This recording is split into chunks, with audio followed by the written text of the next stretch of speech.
vamos a ver aspectos vinculados a la contabilidad en el sector construcción. En anterior oportunidad decíamos la relevancia de conocer las normas contables para el efecto de entender la normatividad tributaria en impuesto a la renta sobre construcción, en vista de que no habían definiciones propias en las normas tributarias, en las normas jurídicas, y se planteó la posibilidad de recurrir a normas contables. Esto les he mencionado en otra oportunidad que pues no estoy muy de acuerdo, porque desde mi punto de vista como abogado se vulneran algunos principios como el de reserva de ley, principios de capacidad contributiva, principios de seguridad jurídica, entre otros. Al final todo forma parte del bloque de justicia tributaria, que es una cobertura constitucional, principalmente recogido en el artículo 74 de la Constitución, y que en la práctica significa que si es que se utiliza esta forma de razonamiento, esto puede desencadenar en que el tributo finalmente no pueda ser opuesto o puede haber una oposición válida a su no pago y simplemente se declare nulo todo. Eso lo dice el último párrafo del artículo 74 de la Constitución. No obstante eso, no puede negarse que es una realidad que se utilizan las normas contables. Las principales objeciones para la aplicación de las normas contables seguramente las conocen y algunos van a recordar conmigo de que las normas contables no han sido reconocidas como fuente normativa en el Código Tributario, en el derecho tributario peruano, no tampoco han sido reconocidos como fuente interpretativa directa. Entonces el cuestionamiento o el punto de partida es: ¿podemos utilizar las normas contables? ¿Hasta en qué medida y en qué alcance? Siguiente punto a saber es qué normas contables podemos utilizar. Los que más conocen respecto de contabilidad financiera saben que el Perú sigue un modelo británico de normas internacionales armonizadas a nivel de todo el planeta. Perú es uno de los países, como la gran parte del mundo, que ha seguido la perspectiva de aplicar IFRS. Las normas internacionales de información financiera es una tendencia mundial, sin duda, porque procura una mejor preparación de los estados financieros para la toma de decisiones. Resulta que el Consejo Normativo a nivel internacional, el GASB, ha venido emitiendo mucha normatividad especializada respecto a la forma de contabilizar diferentes tipos de transacciones y diferentes tipos de sectores. No tengo el número exacto, pero aproximadamente hay un poco más de 50 normas internacionales que han venido o que vienen siendo implementadas en cada uno de los países. Ahora, cada país ha tomado algunas consideraciones para efecto de incorporar esta normatividad. España, desde los países europeos, con diferentes vertientes, Francia, Inglaterra, Alemania, o en Europa y en América Latina, Chile, Colombia, Argentina, tienen unas perspectivas particulares del uso de esta normatividad. Sabemos que Estados Unidos no acepta este sistema armonizado, ellos trabajan sobre la base de USB, trabajan sobre base de FAST, entonces tienen una perspectiva diferente a la que existe en gran parte de Europa y América Central y del Sur. Ahora, cada país ha tenido algunos inconvenientes propios de la incorporación. Hasta donde sabemos, Argentina hace poco ha renunciado a la posibilidad de recurrir a una normatividad contable para acompañar la normatividad tributaria. Colombia dictó una ley de incorporación de las NIF y a partir de una entidad estatal funcionó como una especie de filtro. México es el ejemplo más notorio de filtro donde no implementa la normatividad de manera plena, sino lo que hace México va filtrando las normas contables. Chile también tiene una perspectiva muy interesante de ir implementando, analizando las normas contables que se van a aplicar en el país. Colocando el ejemplo de Chile, ellos evaluaron el impacto fiscal a partir de una coordinación sometida a escrutinio público sobre los alcances de la implementación o la incorporación de las normas contables en el país.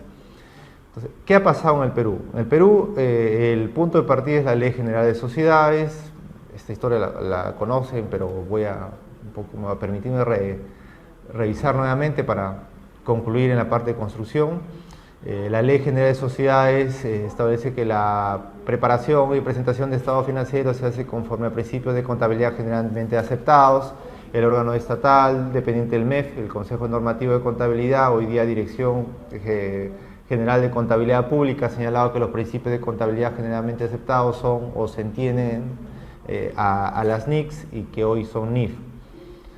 De ese tiempo a esta parte, la reflexión tributaria ha ido por el lado de que si es que debemos utilizar esta normatividad en la determinación de la base imponible o del aspecto cuantificable o del aspecto temporal sobre el impuesto a la renta y en este caso el caso de construcción. Hubo pronunciamientos de las autoridades, hubo pronunciamientos que encaminaron a que debían utilizarse esos estándares contables, pero la gravedad del asunto todavía se ha incrementado más con los no replanteamientos por parte de las instancias emisoras y resolutoras de normas contables. El IASB ha emitido además interpretaciones en las cuales no todos los países han estado de acuerdo. Los especialistas no están muy conformes con esta creciente o abundante proliferación de normatividad contable que llega a planteamientos nunca antes pensados. La contabilidad de hoy ha cambiado sustancialmente la contabilidad de hace 5, 10 o 15 años. Es una contabilidad astronómica, sin precedentes, sobre los cuales muchos contadores no tienen la posibilidad de asimilar, porque todavía está en constante definición. Hay debates permanentes, hay planteamientos diferentes, hay borradores, los drafts que se presentan a nivel internacional no son posiciones definitivas, y veamos el caso del valor razonable de la NIF número 13, donde no se sabe finalmente cómo va a ir a dar. La NIF 39 sobre instrumentos financieros tampoco se sabe, las normas intangibles, la de partes relacionadas, la parte de beneficios a los empleados. Tenemos el caso de la NIF 12 de impuesto a las ganancias, que ha generado mucha problemática con motivo del análisis de la participación de los trabajadores en las utilidades, que no se sabía si era costo o gasto, si se iba a tratar como un impuesto a las ganancias. Al final se desencadenó en relacionarlo con la norma referida a beneficios a los trabajadores.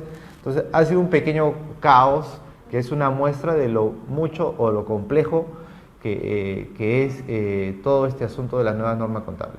Quizá lo más específico que aplica en nuestro sector es la idea de valor razonable. ¿Cómo vamos a entender valor razonable en respuesta o en concordancia con el principio de capacidad contributiva, que es lo que quiere gravar un impuesto a la renta, un impuesto a las ganancias?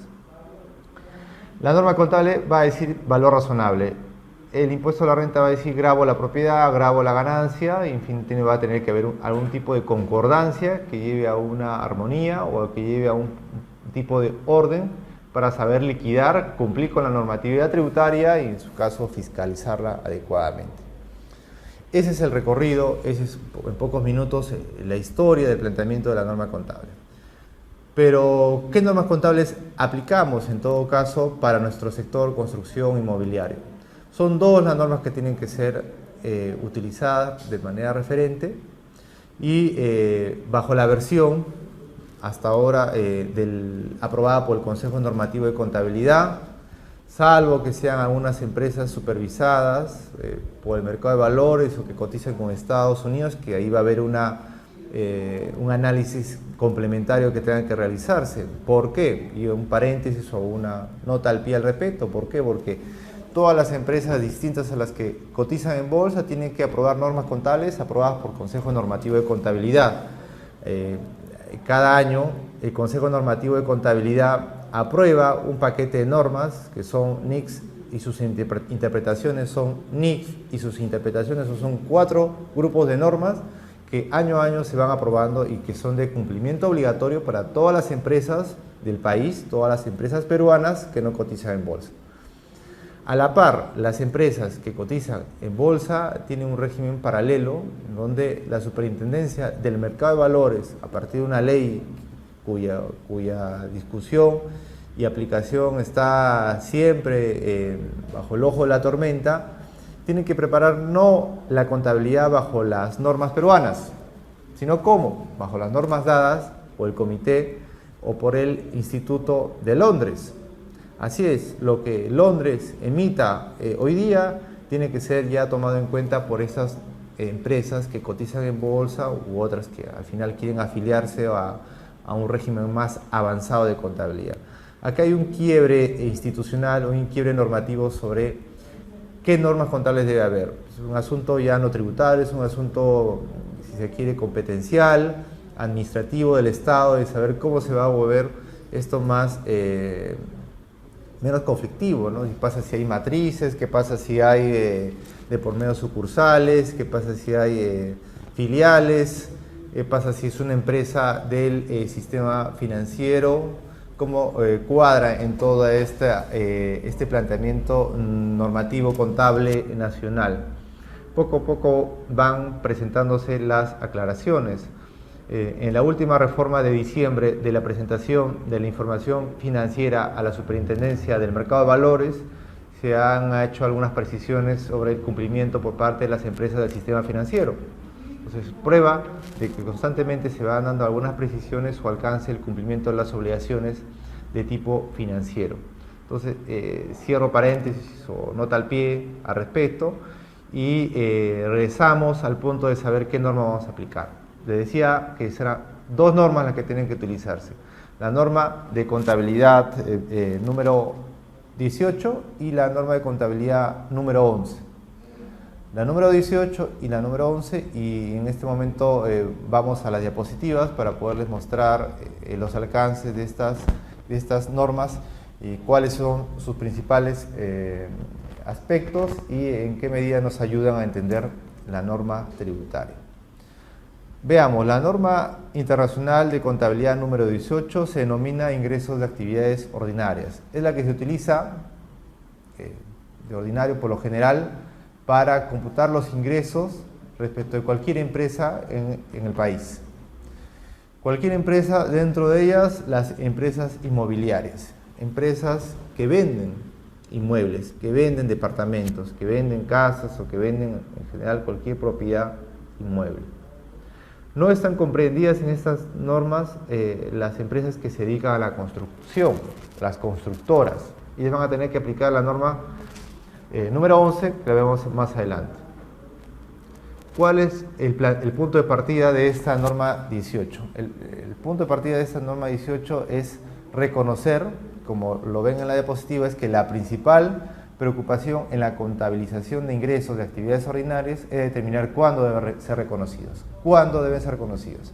Porque aquí funciona el principio de periodo de asignación temporal, tanto para la contabilidad y a su vez al impuesto a la renta. Uno tiene que saber si es que uno lo va a asignar a este año o si no lo va a asignar al siguiente año o lo va a asignar al subsiguiente año o más adelante según corresponda.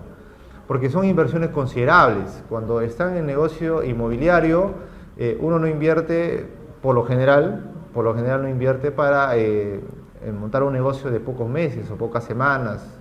Generalmente se extiende por más allá de un año, por más allá de un ejercicio, por lo menos 2 o 3 años. Y hay proyectos que duran 5 años y más, inversiones considerables en donde deberá definirse en qué año se va a reconocer los ingresos. Y esta norma ayuda para eso. Da directrices, da estándares, da indicaciones para señalar a las empresas, a los especialistas, a los contadores, bajo la supervisión de la gerencia, en qué año se debe reconocer un ingreso. El ingreso de actividades ordinarias es reconocido cuando es probable que los beneficios económicos futuros fluyan a la entidad y estos beneficios puedan ser medidos con fiabilidad. Aquí hay dos elementos importantes a subrayar. El primero es la probabilidad de beneficios económicos futuros, bastante conocido, y el segundo es la medida, la confiabilidad y la fiabilidad de la medida. De modo, en sentido inverso, si yo me proyecto de que no voy a obtener un beneficio, no reconozco un ingreso. En similar perspectiva, si yo no puedo medir ese ingreso, no lo reconozco y no aparece en la contabilidad y no aparece en el PDT, no aparece en la declaración a la administración tributaria como tributable en ese ejercicio. Vamos a seguir reflexionando sobre los requisitos para este tipo de reconocimiento. En una siguiente diapositiva tenemos la referencia que la norma número 18 debe ser aplicada al contabilizar ingresos de actividades ordinarias procedentes de las siguientes transacciones y sucesos: venta de bienes, prestación de servicios y el uso por parte de terceros de activos de la entidad que produzcan intereses, regalías y dividendos. Cada una de estas situaciones puede ser aplicada perfectamente en nuestro sector construcción. Pueden vender inmuebles, pueden prestar servicios vinculados a la actividad de construcción o puede haber también algún tipo de uso de los activos de la entidad. Lo particular además es que cada una de estas situaciones tienen reglas que cumplir. El reconocimiento de ingresos en venta no es lo mismo que en prestación de servicios y en cesión de bienes. Ustedes recordarán que hace algunos años existía un apéndice en la norma número 18 sobre reglas de la forma de reconocer ingresos en cada una de las situaciones o transacciones. Eso fue dejado de lado por parte del IASB en una última versión. Se eliminó ese anexo, no aparece ya en el anexo. ¿Y dónde está? ¿Ya no existe más? No, lo que ha sido incorporado en el libro rojo, si no mal no tengo memoria, donde se dan pautas y recomendaciones, son como casos prácticos respecto de cada transacción específica, ¿no? Hay muchas modalidades contractuales y para eso hay respuestas a partir de ejemplos o situaciones frecuentes que el IASB quiere orientar a partir de ese libro, a partir de ese documento complementario. Ya no aparece como anexo en la norma, pero sí está vinculado a reflexionar sobre el mismo reconocimiento de ingresos de actividades ordinarias. Ahora bien, en la prestación de servicios, generalmente estamos ante una ejecución de prestaciones. Contractualmente se celebra un acuerdo de voluntades a partir de lo que dice el Código Civil, a partir de lo que dice un contrato societario, y a partir de eso surgen obligaciones, y las obligaciones suponen prestaciones, y las prestaciones suponen avances muchas veces de obra. Por eso que la norma contable dice que de un conjunto de tareas acordadas, estas pueden tener una duración determinada en el tiempo, y los servicios pueden prestarse en el transcurso de un único periodo o a lo largo de varios periodos contables. En muchos casos lo que tendrá que hacerse es asignaciones temporales, parciales o en todo caso agruparlas según su naturaleza. Esa es tarea del especialista de la contabilidad e indirectamente el auditor, el fiscalizador, habrá de señalar si esa asignación ha sido correcta o no. Nueva nota al pie y reflexión teórica para discutir a nivel interno. ¿Es posible que un auditor de la administración tributaria pueda cuestionar la contabilización o el aspecto financiero de una empresa? Es una pregunta abierta. Claro, dirían, ¿cómo puedo yo revisar el pago del tributo? ¿Cómo puedo revisar la determinación de la obligación tributaria si no veo el punto de partida, que es el registro contable, que es el aspecto financiero? Pero en respuesta a ese planteamiento podemos decir que el fiscalizador tributario en principio es especialista en lo tributario y no es especialista en lo financiero.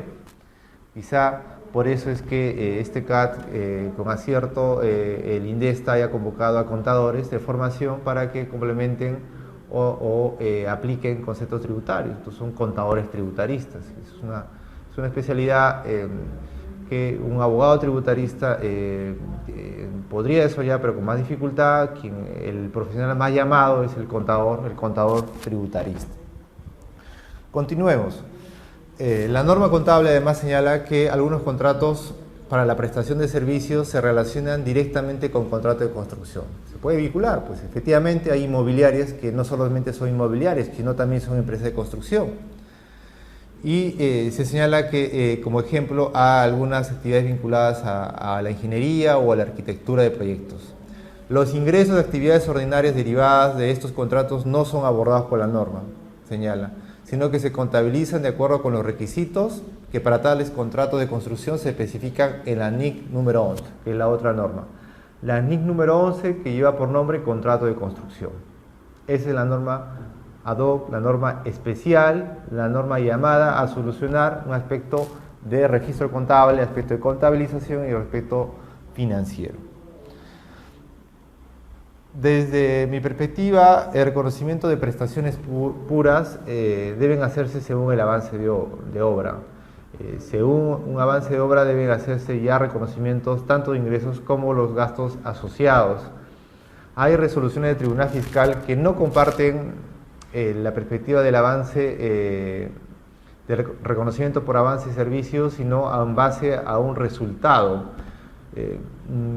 Creo yo, salvo mejor parecer, que eso es una apreciación equivocada, porque las normas contables no han previsto de que haya un grado de utilidad o aprovechamiento de la actividad, del contrato o del servicio para recién reconocer un ingreso o un gasto.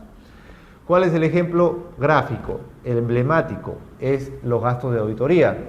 Según reiterada jurisprudencia del Tribunal Fiscal, para reconocer un gasto de auditoría tengo que esperar el informe final de auditoría, donde se va a poder dar lectura y dar uso al informe o la evaluación realizada por auditores financieros. No estamos muy de acuerdo, creemos que la mejor lectura de las normas contables al respecto es reconocer algún grado de avance y algún grado de ingreso o de gasto de esta misma actividad. Pensemos hace como 10 años o más, en el 2002, 2003, existía esta discusión, y si leemos la prensa o leemos algunas opiniones de ese entonces, generalmente muchos celebraron esa perspectiva del Tribunal Fiscal de aparentemente diferir el reconocimiento de los ingresos de actividades de auditoría. Recuerdo haber escrito algún artículo en el año 2004 que era una rara avis diciendo de que no estaba de acuerdo con esa perspectiva, y creo que en el tiempo pasado nos ha dado la razón, porque hoy día si uno conversa con un contador, prácticamente todos están de acuerdo en que la perspectiva del Tribunal Fiscal no ha sido la mejor. Una mejor lectura después de todo este tiempo llega a pensar de que el tribunal no está en lo correcto y debería replantearse, revisarse. Esta jurisprudencia del Tribunal Fiscal no es de observancia obligatoria, pero sí es recurrente. Según la modificación del Código Tributario de hace algunos meses, un criterio recurrente puede ser vinculante si es que en un acuerdo de sala plena se dicta el criterio interpretativo. A la fecha, ese criterio interpretativo todavía está en evaluación y quizá vamos a tener un criterio de observancia obligatoria, y yo espero que no. Yo esperaría que se revise y que se dé una perspectiva alternativa a todo eso. ¿Qué más nos dice la norma número 18?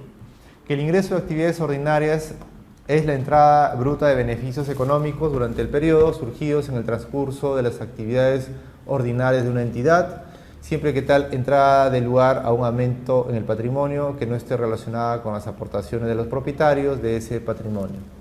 Una cosa es patrimonio, otra cosa es ingreso.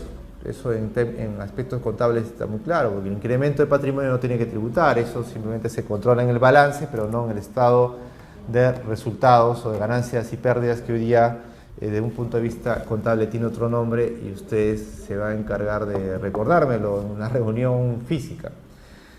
Ahora, el concepto clave, valor razonable. La norma contable, vemos en la diapositiva, el valor razonable es el importe por el cual puede ser intercambiado un activo o cancelado un pasivo entre un comprador y un vendedor interesado y debidamente informado que realiza una transacción libre. De una lectura rápida de esa definición de valor razonable, uno podría pensar que es un valor de mercado. Sí y no. ¿Por qué sí? Porque de algún modo la estimación hoy día para la contabilidad es una estimación de mercado, una estimación de cómo confluyen las reglas de oferta y demanda en condiciones libres y con información para tomar decisiones. Ciertamente, hay influencia de la economía en la contabilidad, pero el peligro, y ahí va la respuesta del lado negativo, es que no es valor de mercado, porque para efectos ya en aplicación para la norma tributaria, el valor de mercado tiene una connotación diferente. El artículo 32 y 32A de la ley del impuesto a la renta tiene reglas especiales sobre valoración de valor de mercado, que no es propiamente economía. Puede que tenga una fuente también de economistas, pero no es economía, es norma jurídica, influenciado por el principio Arm's Length y el principio de libre competencia que reina en todo el planeta. Todo el planeta reina el principio de tratar a la parte vinculada como si fuera independiente. ¿Por qué? Porque en grupos empresariales, en grupos transnacionales puede haber cierto trato preferencial a una parte vinculada, es una parte donde los accionistas sean los mismos y se puedan manipular los precios con el propósito de afectar la base imponible y la recaudación de los países. Hoy día hay dos problemas a nivel internacional que son la atención de los grandes estudios de abogados, de las grandes empresas transnacionales y de las grandes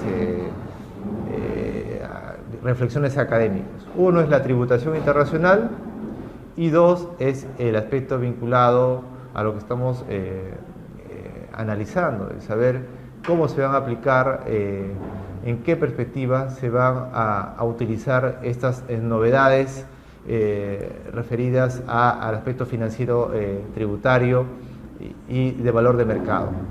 Tributación internacional y plan BEPS, seguramente ustedes habrán tenido algún profesor de tributación internacional y les habrán hablado del plan BEPS y lo que es la OCDE hoy día a nivel del planeta, donde dicta muchas pautas sobre lo que es la tributación internacional. Plan BEPS y plan de acción BEPS hoy día es la preocupación en todas las transnacionales del planeta. Y el segundo elemento es precio de transferencia. ¿Cómo entender los precios de transferencia? ¿Cómo está actuando la jurisprudencia a nivel internacional? ¿Cómo se va a ejecutar los planes de fiscalización de empresas multinacionales? Porque según datos ya hasta oficiales, gran parte del dinero en todo el planeta se mueve entre grupos empresariales. Entonces la respuesta fiscal de cada uno de los países y de las autoridades y instituciones involucradas lleva a nuevamente constantes cambios. El año 2013 ha sido el año de la revolución en cuanto a tributación internacional de OCDE y de precio de transferencia. Va a seguir siendo seguramente la novedad al día de hoy. Yo les mencionaba que este régimen de valor de mercado y régimen de valor de mercado en precio de transferencia no es exactamente, o no es, ya ser más enfático, no es la referencia de valor de mercado que se menciona en la norma de contabilidad número 18 que estamos analizando. Responde a otra lógica, responde a otros preceptos, responde a otras reglas. Entonces, el valor razonable es otra cosa que no tiene incidencia impositiva, no es regla de valor de mercado, no es regla de precio de transferencia. ¿Qué dice la norma 18? Además, que la medición de los ingresos de actividades ordinarias debe hacerse utilizando el valor razonable de la contrapartida recibida por recibir derivada de los mismos. El importe de los ingresos de actividades ordinarias derivados de una transacción se determina normalmente por acuerdo entre la entidad y el vendedor o usuario del activo. Se medirán al valor razonable de la contrapartida recibida o por recibir, teniendo en cuenta el importe de cualquier descuento, bonificación, rebaja comercial que la entidad pueda otorgar.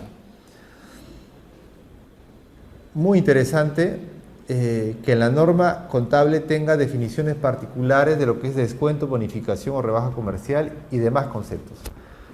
Mi recomendación es revisar cada uno de estos conceptos porque no van a ser los conceptos jurídicos. A nivel contractual, si una empresa inmobiliaria tiene por políticas fomentar o incrementar sus colocaciones a partir de algunas rebajas o algún tipo de concesión con proveedores o con clientes, esa consideración contractual va a tener que ser analizada desde el punto de vista del derecho.